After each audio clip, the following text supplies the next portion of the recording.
मोहिनी एकादशी व्रत कथा। जय श्री कृष्णा, राधे राधे। प्रिय भक्त जनों, आज वैशाख मास के शुक्ल पक्ष की एकादशी तिथि है और इस एकादशी को मोहिनी एकादशी के नाम से जाना जाता है। आज ही के दिन भगवान श्री हरि विष्णु जी ने मोहिनी का रूप धरा था और समुद्र मंथन से निकले अमृत को दानवों से छीनकर देवताओं को दिया था, जिससे देवता सदा के लिए अमर हो गए। मोहिनी एकादशी व्रत के प्रभाव से सभी प्रकार के पाप तथा दुख मिट जाते हैं। देवी सीता की खोज के दौरान भगवान श्री राम जी ने तथा महाभारत काल में युधिष्ठिर जी ने मोहिनी एकादशी व्रत कर अपने सभी दुखों से मुक्ति पाई थी। आज मैं आपको सुना रही हूँ मोहिनी एकादशी की बड़ी ही दुर्लभ और पौराणिक कथा। इस कथा को बड़ी ही श्रद्धा और प्रसन्नचित मन से पूरा अवश्य सुनिएगा। एक बार अर्जुन ने भगवान श्री कृष्ण जी से कहा, है मधुसूदन, वैशाख माह की शुक्ल पक्ष की एकादशी का क्या नाम है तथा उसके उपवास को करने का क्या विधान है? कृपा कर यह सब मुझे विस्तार पूर्वक बताइए। अर्जुन की बात सुनकर भगवान श्री कृष्ण जी ने कहा, है अर्जुन, मैं एक पौराणिक कथा सुनाता हूँ जिसे महर्षि वशिष्ठ जी ने श्री रामचंद्र जी से कहा था। उसे मैं तुमसे कहता हूँ, ध्यान पूर्वक श्रवण करो। भगवान श्री कृष्ण जी ने कहा, है अर्जुन, एक समय की बात है, श्री राम जी ने महर्षि वशिष्ठ जी से कहा, है गुरु श्रेष्ठ, मैंने जनक नंदिनी सीता जी के वियोग में बहुत कष्ट भोगे हैं। अतः मेरे कष्टों का नाश किस प्रकार होगा? आप मुझे कोई ऐसा व्रत बताने की कृपा करें जिससे मेरे सभी पाप और कष्ट नष्ट हो जाएं। महर्षि वशिष्ठ जी ने कहा, है श्री राम, आपने बहुत उत्तम प्रश्न किया है। आपकी बुद्धि अत्यंत कुशाग्र और पवित्र है। आपके नाम के स्मरण मात्र से ही मनुष्य पवित्र हो जाता है। आपने लोकहित में ये बड़ा ही उत्तम प्रश्न किया है। मैं आपको एक एकादशी व्रत का महात्म्य सुनाता हूँ। वैशाख माह के शुक्ल पक्ष की एकादशी का नाम मोहिनी एकादशी है। इस एकादशी का उपवास करने से मनुष्य के सभी पाप तथा कलेश नष्ट हो जाते हैं। इस उपवास के प्रभाव से ही मनुष्य मोह के जाल से मुक्त हो जाता है। आते है राम, दुखी मनुष्य को इस एकादशी का उपवास अवश्य ही करना चाहिए। इस व्रत के करने से मनुष्य के सभी पाप नष्ट हो जाते हैं। अब आप इसकी कथा को श्रद्धा पूर्वक सुनिए।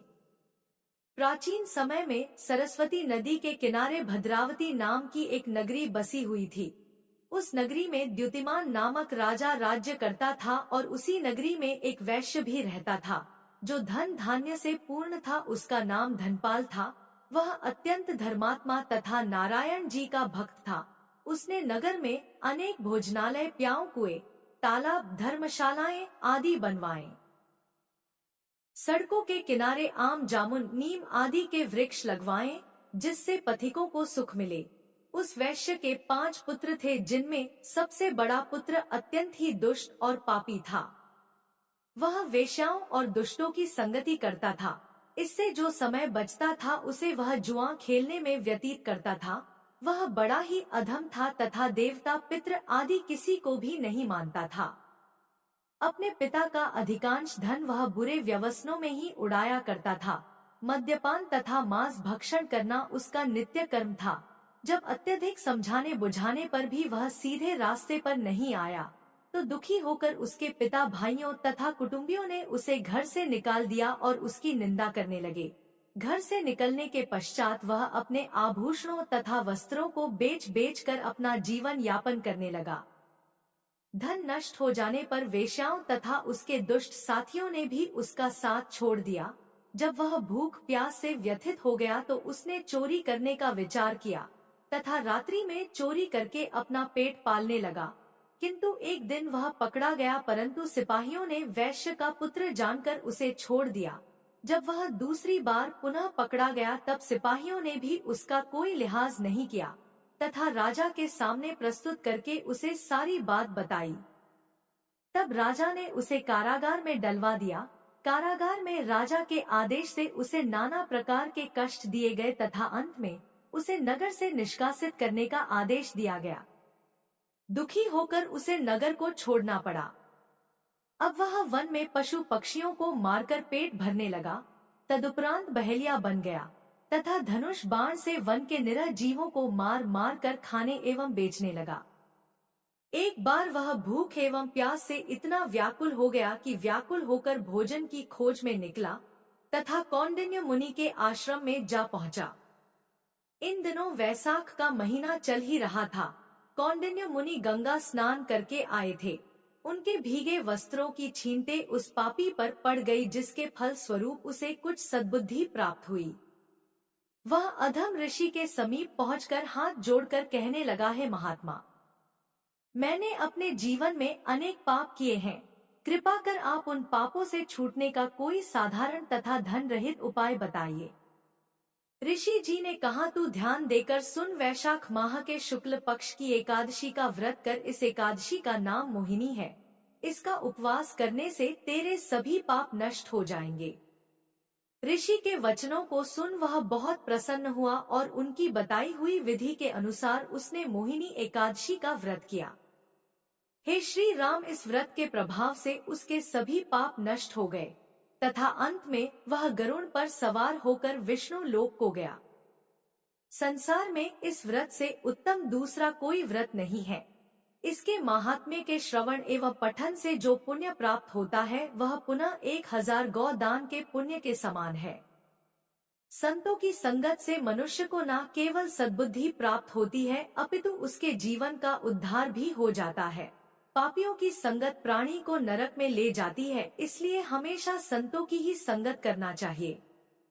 अब आइए श्रवण करते हैं एकादशी माता की कथा, जिसे सुनने के बाद ही एकादशी का व्रत पूर्ण माना जाता है।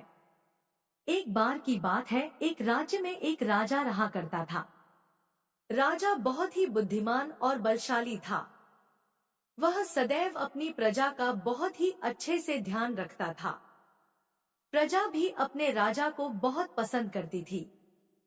राजा के 2 बेटियां थी। राजा अपनी दोनों बेटियों से बहुत ही प्रेम किया करता था।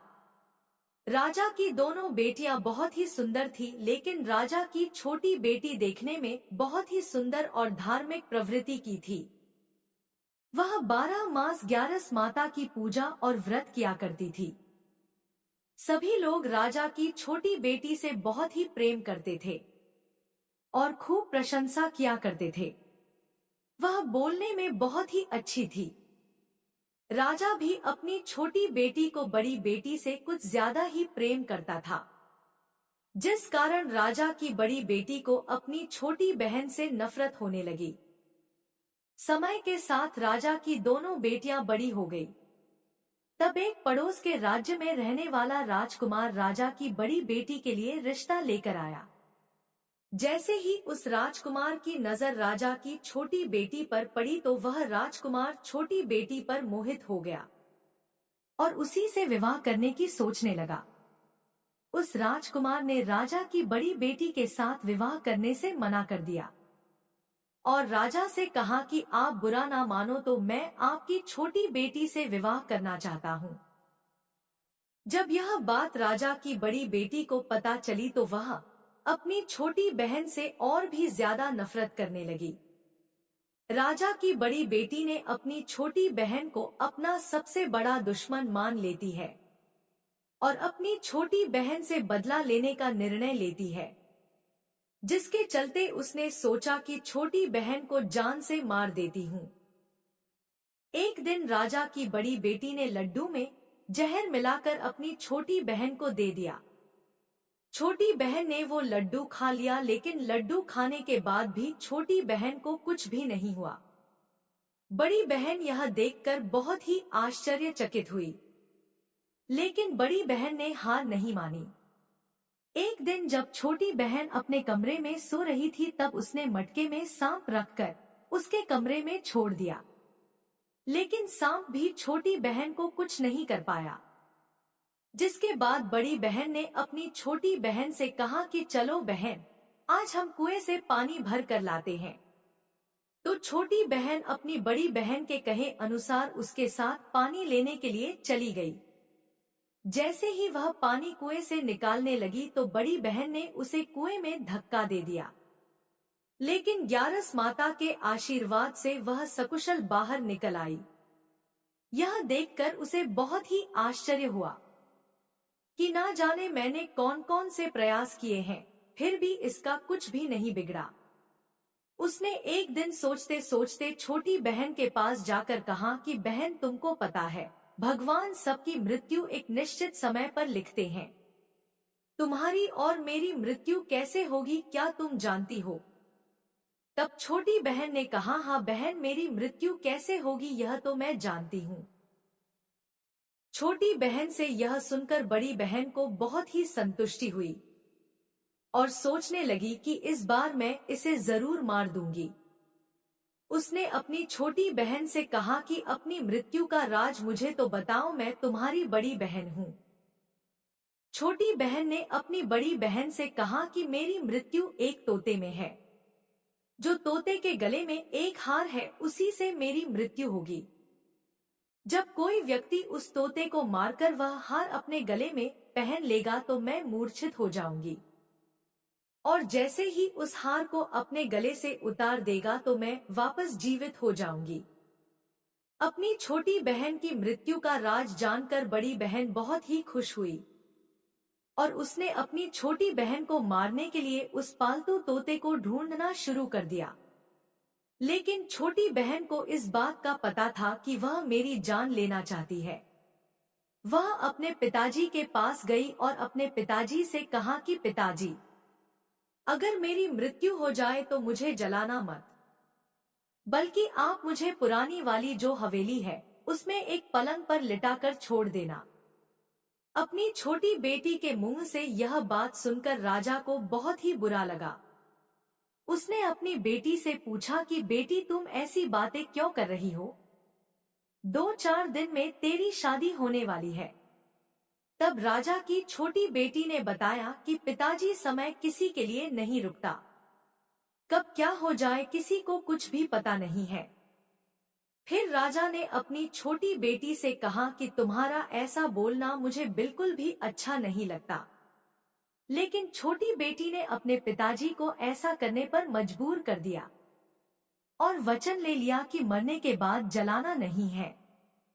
तो राजा ने भी अपनी छोटी बेटी की बात मान ली और 2-3 दिन बाद जब शादी का समय आया, घर में पूरा शादी का माहौल था।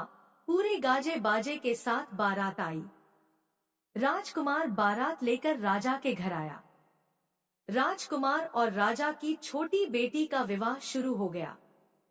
जैसे ही राजा की छोटी बेटी राजकुमार के साथ अपने फेरे लेना शुरू करती है, तो उसी समय उसकी बड़ी बहन अपनी छोटी बहन के कमरे में जाकर उसके तोते को पकड़ लेती है और उसे जान से मार देती है। तोते के गले में जो हार था उसे अपने गले में धारण कर लेती है। जैसे ही बड़ी बहन ने हार को अपने गले में डाला तो उधर छोटी बहन के 3.5 फेरे ही पूरे हुए थे और वह बेहोश होकर गिर गई। इसके बाद राजा ने बड़े बड़े हकीम को बुलाया, अपनी छोटी बेटी का इलाज करने को कहा। राजा ने कहा, कोई मेरी बेटी का इलाज कर दो, मुंह मांगा इनाम दिया जाएगा।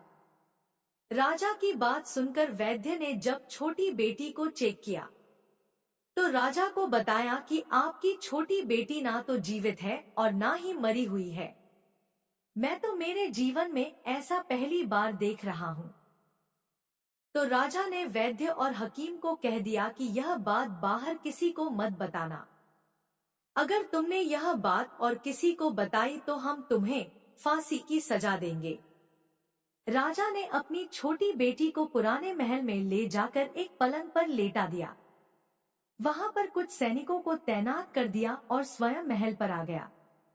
राजा की बड़ी बेटी अपने पिताजी के पास गई और कहने लगी कि पिताजी, अगर यह शादी संपन्न नहीं हुई तो आपकी इज्जत का क्या होगा? अगर आप कहो तो मैं आपकी इज्जत बचाने के लिए राजकुमार से शादी करने के लिए तैयार हूँ।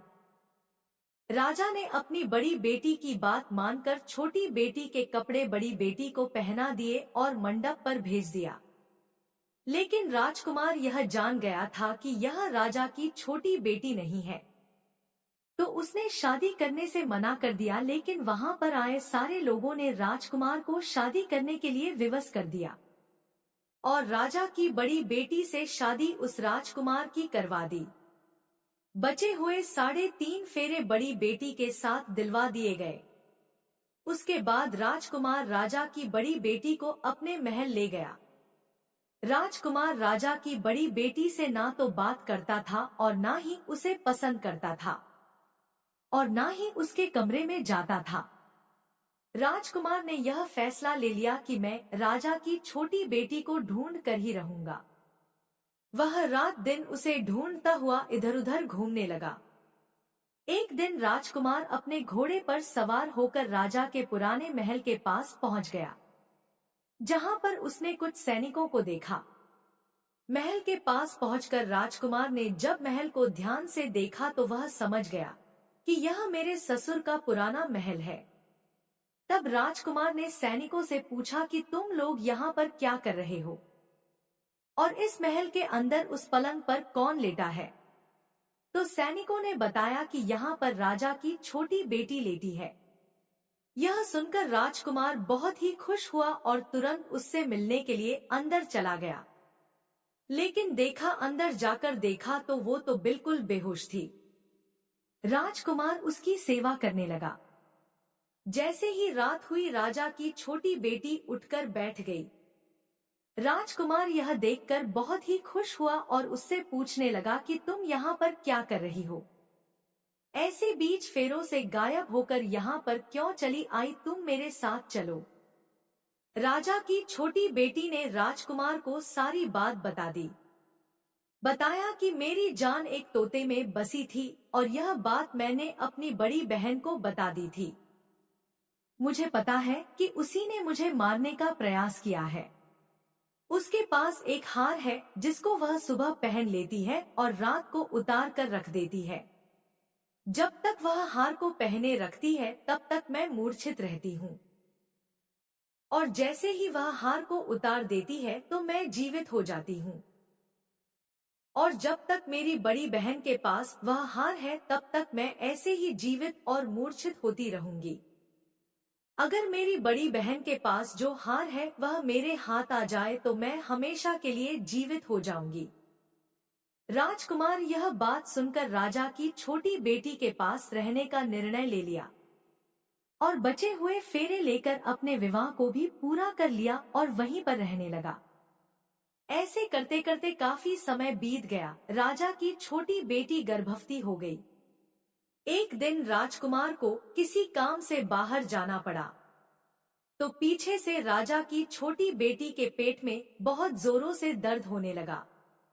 उसने उस समय ग्यारस माता का आह्वान किया, जिसके बाद ग्यारस माता वहां पर प्रकट हुई और उन्होंने उसके दर्द को दूर किया। एक सुंदर पुत्र को उसने जन्म दिया।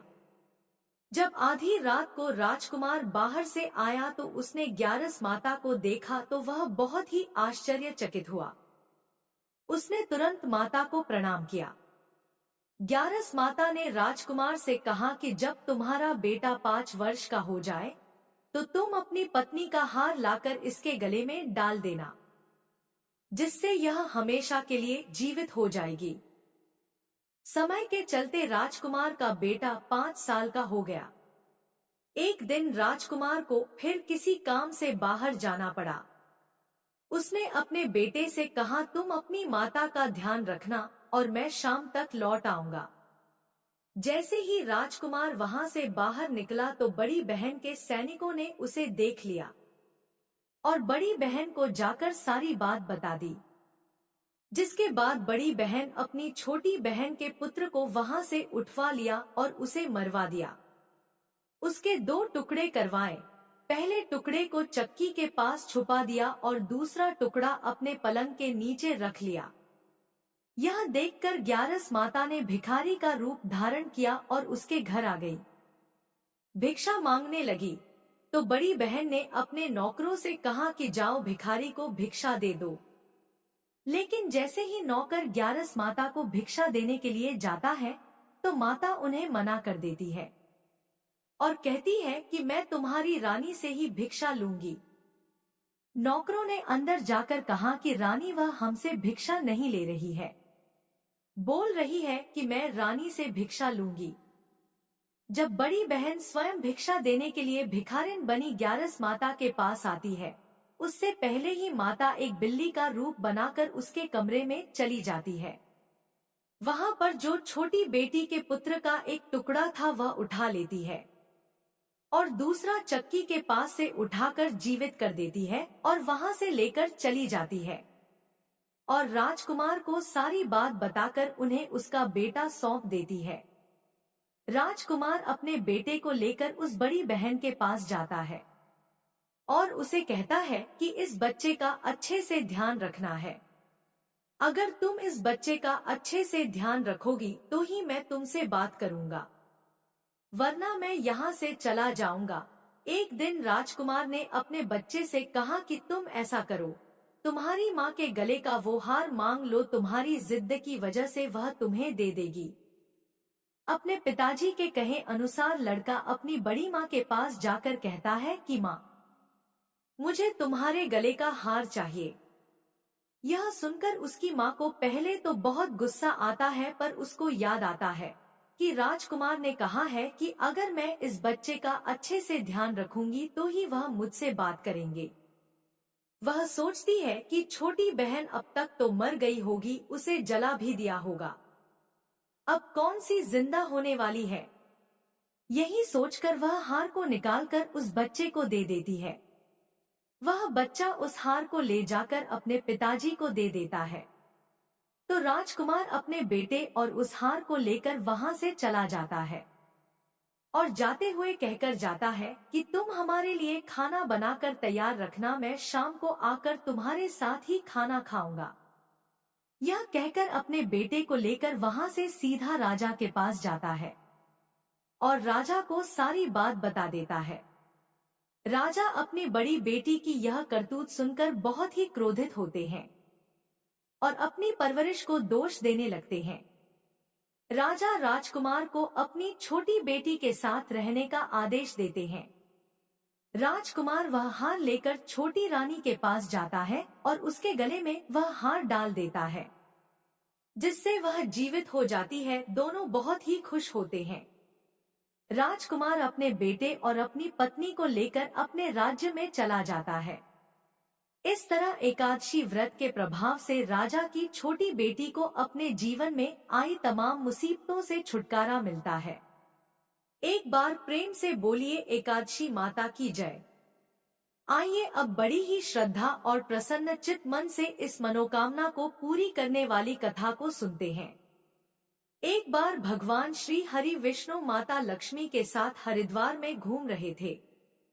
माता लक्ष्मी ने देखा कि सारे मनुष्य गंगा में स्नान करके हर हर गंगे कहते जा रहे हैं, परंतु सभी लोग दुखी और परेशान हैं। तब माता लक्ष्मी ने बहुत ही आश्चर्य से भगवान विष्णु से पूछा, स्वामी, गंगा में इतनी बार स्नान करने पर भी इनके पाप और दुखों का नाश क्यों नहीं हुआ? क्या गंगा में अब सत्यता नहीं रही? भगवान विष्णु बोले, गंगा में तो वही सामर्थ्य है, परंतु इन लोगों ने पापनाशिनी गंगा में स्नान ही नहीं किया, फिर इन्हें लाभ कैसे मिलेगा? माता लक्ष्मी जी ने आश्चर्य से कहा कि स्नान कैसे नहीं किया? सभी तो हमारे सामने स्नान करके जा रहे हैं, अभी तक तो इनके शरीर भी नहीं सूखे हैं। भगवान विष्णु ने कहा, यह लोग तो केवल जल में डुबकी लगाकर ही आ रहे हैं, तुम्हें मैं कल इसका रहस्य समझाऊंगा। दूसरे दिन बहुत जोर से बारिश होने लगी। सारी गलियां कीचड़ से भर गई। एक चौड़े रास्ते में एक बड़ा सा गड्ढा था। चारों ओर कीचड़ भरा हुआ था और भगवान विष्णु ने लीला रची। वे स्वयं एक बूढ़े आदमी का रूप धारण करके उस गड्ढे में जा गिरे। लक्ष्मी जी को उन्होंने समझाकर पास में बैठा दिया कि देखो, तुम लोगों को सुना सुना कर यूं पुकारती रहो कि मेरे बूढ़े पति अचानक गड्ढे में गिर पड़े हैं। कोई पुण्य आत्मा इनको बाहर निकालकर इनके प्राण बचाएं और हम असहाय दंपति की सहायता करें। भगवान विष्णु ने यह भी समझा दिया कि जब कोई व्यक्ति गड्ढे में से मुझे बाहर निकालने को तैयार हो जाए, तब इतना और कह देना कि मेरे पति सर्वथा निष्पाप है। इन्हें वही व्यक्ति छुए जो खुद भी निष्पाप हो। यदि आप निष्पाप है तो उनको हाथ लगाए, नहीं तो उनको हाथ लगाते ही आप स्वयं भस्म हो जाएंगे। लक्ष्मी जी तथास्तु कहकर गड्ढे के किनारे बैठ गई और आने जाने वालों को सुना सुनाकर भगवान विष्णु की सिखाई हुई बात कहने लगी। गंगा में नहाकर लोगों के झुंड आ रहे हैं और सुंदर युवती को यूं बैठी देखकर कुछ लोगों के मन में पाप आया और कुछ लोगों को धर्म का भय हुआ और कुछ लोग कानून से डरे और कुछ लोगों ने तो लक्ष्मी जी को यह भी कह दिया कि मरने दो इस बुढ़े को, क्यों इसके लिए रोती है। और कुछ दयालु और चरित्रवान पुरुषों ने उस युवती के पति को बाहर निकालना चाहा, परंतु लक्ष्मी जी के वचन सुनकर वे भी रुक गए। उन्होंने सोचा कि हम गंगा में नहा कर आए हैं तो क्या हुआ, पापी तो हैं ही, कहीं हम सहायता करते समय भस्म ना हो जाए। उनके पास कई व्यक्ति आए परंतु किसी का साहस नहीं हुआ। सैकड़ों आए और सैकड़ों ने पूछा और चले गए। संध्या का समय हो चला। तब भगवान विष्णु ने माता लक्ष्मी से कहा, देखा आया कोई सच्चे मन से गंगा में नहाने वाला। तब थोड़ी देर बाद एक नौजवान युवक हाथ में एक लोटा लिए हुए हर हर गंगे कहता हुआ आया। लक्ष्मी जी ने उसे भी वही बात कही। उस युवक का हृदय करुणा से भर आया। उसने भगवान विष्णु को बाहर निकालने की तैयारी की। लक्ष्मी जी ने उसे रोककर कहा कि भाई, यदि तुम सर्वथा निष्पाप नहीं हो तो मेरे पति को छूते ही तुम भस्म हो जाओगे। उसने उस समय बिना किसी संकोच किए हुए लक्ष्मी जी से कहा, माता, मेरे निष्पाप होने में तुम्हें संदेह क्यों हो रहा है? आपने देखा नहीं, मैं अभी अभी गंगा में नहा कर आया हूँ। अभी आपके पति को बाहर निकालता हूँ। युवक ने लपक कर उस बूढ़े आदमी को ऊपर उठा लिया।